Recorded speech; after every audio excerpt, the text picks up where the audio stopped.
15 दिन का टाइम हम सरकार को दे रहे हैं। मंडे से लेकर 15 दिन का टाइम हम सरकार को दे रहे हैं कि सरकार इस ताल्लुक से बाकायदा एक पॉलिसी बनाए।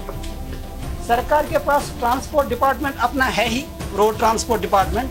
हम चाहेंगे कि अगर सरकार कोई क्लियर कट फैसला लेके सामने नहीं आती, कोई डिसीजन, कोई आर्डर सरकार का नहीं आता है, तो हम उनसे गुजारिश करेंगे कि आप हमारी गाड़ियां भी टेक ओवर कर दीजिए।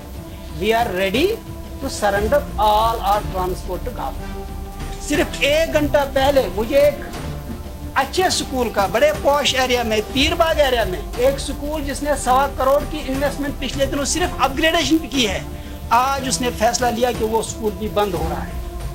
हमने पिछले दिनों ऐलान किया था कि हम बसें नहीं निकालेंगे, क्योंकि ऑलरेडी स्कूलों का ट्रांसपोर्ट खसारे में था ही, लेकिन इस 1.5 साल के लॉकडाउन की वजह से एक ऐसी बहरानी सूरत हाल है कि हमारे गाड़ियों के जहां तक फिटनेस परमिट वगैरह वो टैक्सेस बाकी हैं, उसके साथ बैंक इंस्टॉलमेंट, हमारी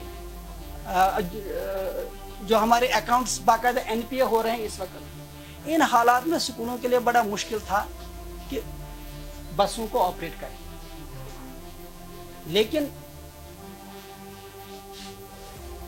मीडिया की खबरों के मुताबिक और जो पब्लिक रिएक्शन, इस अंदाज से मसले को पेश किया गया कि शायद स्कूल वाले पेरेंट्स को ब्लैकमेल कर रहे हैं। ऐसी बिल्कुल बात नहीं है।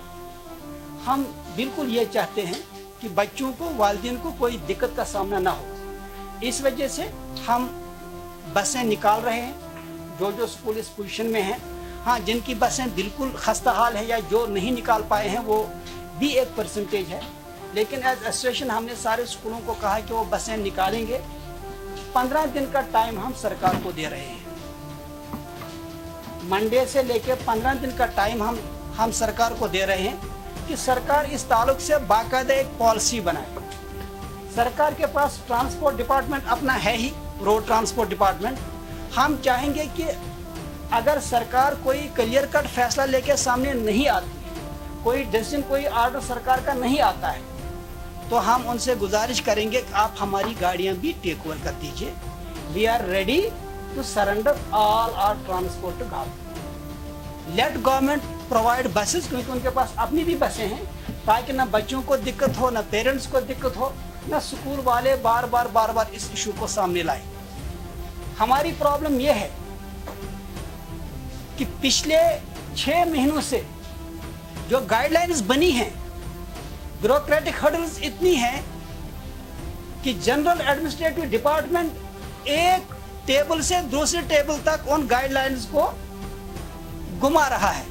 आज तक वो गाइडलाइंस भी इशू नहीं हुई। क्या वजह है कि जो ऑर्डर, जो गाइडलाइंस पब्लिक के हक में है, एजुकेशन सेक्टर के हक में, उनको लागू नहीं किया जा रहा है। उनको ब्यूरोक्रेटिक हर्डल्स के तहत आजकल करके उनको बैकग्राउंड में रखा जाता है, जबकि वो ऑर्डर जिनसे अमलन फायदा नहीं है वो इंप्लीमेंट हो रहे हैं। तो इस वक्त हमारी 2 मेन डिमांड्स हैं। एक ये कि ट्रांसपोर्ट के ताल्लुक से हम नहीं कहते हैं कि हम डिसाइड करें, हम कहते हैं कि सरकार कोई ऑर्डर निकाले, सरकार इसमें अपना डिसीजन सामने लाए कि क्या ठीक रहेगा, क्योंकि 1.5 सालों से, बल्कि 1.25-2 सालों से तकरीबन हमारा पूरा निज़ाम दरहम बरहम हो चुका है। यहाँ मैं एक चीज़ जो आपके वसातत से वाज़ह करना चाहूँगा कि जब हम स्कूलों की बात करते हैं तो हमें कभी भी ये भूलना नहीं चाहिए कि 90% से ज़्यादा स्कूल इकॉनमी स्कूल हैं, जिनकी फ़ीस बहुत ही कम है, जिनका ट्रांसपोर्ट बहुत ही कम फीस पे चल रहा है, और 2-3% या 4% स्कूल जिनकी फीस एवरेज है या एवरेज से ज़्यादा है। उन स्कूलों को मद्देनजर रखते हुए कोई नहीं सोच रहा कि तकरीबन हमारे 200 से 250 स्कूल बंद हो रहे हैं। इस वक्त जब मैं आपसे बात कर रहा हूँ, सिर्फ 1 घंटा पहले मुझे एक अच्छे स्कूल का, बड़े पॉश एरिया में, पीरबाग एरिया में, एक स्कूल जिसने 1.25 करोड़ की इन्वेस्टमेंट पिछले दिनों सिर्फ अपग्रेडेशन की है, आज उसने फैसला लिया कि वो स्कूल भी बंद हो रहा है। तालीमी निज़ाम एक बहरान से दुचार है। हम चाहते हैं कि इसमें सोसाइटी का रोल बनता है, सब आगे आए। ऐसा ना हो कि कल प्राइवेट सेक्टर, ये सोशल मीडिया के ट्रोलर्स की बात नहीं है, हम जानते हैं कि वो कौन लोग होते हैं, उस पर उनका प्रोफाइल चेक कर लीजिए, देखिए कौन लोग हैं।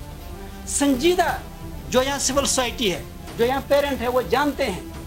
हम क्वालिटी एजुकेशन की बात क्या करें जब पूरा निज़ाम ही इस वक्त बहरान की हालत से गुजर रहा है। कहीं ऐसा ना हो कि कहते हैं कि हर चीज़ से गए, अब कम से कम ये तालीमी निज़ाम है, हम चाहते हैं कि तालीमी निज़ाम के के ताल्लुक से गवर्नमेंट सीरियस हो और इस ताल्लुक से गाइडलाइंस आ जाए। हम ये नहीं कहते हैं कि हमारी जो है आप हमारी बात मानिए, हम कहते हैं कि आप ही आर्डर निकालिए, आप ही फैसला कर लीजिए, आप ही ट्रांसपोर्ट का फैसला कर लीजिए, आप ही फैसला कर लीजिए कि जो आपने गाइडलाइन बनाई है, आज तक जनरल एडमिनिस्ट्रेटिव डिपार्टमेंट ने आज तक उन पॉलिसीज को, उन गाइडलाइंस को सामने क्यों नहीं लाए? क्या वजह? उसके पीछे कौन हाथ है, कौन खुफिया ताकत उसके पीछे है जो इन चीजों को सबटाज कर रही है?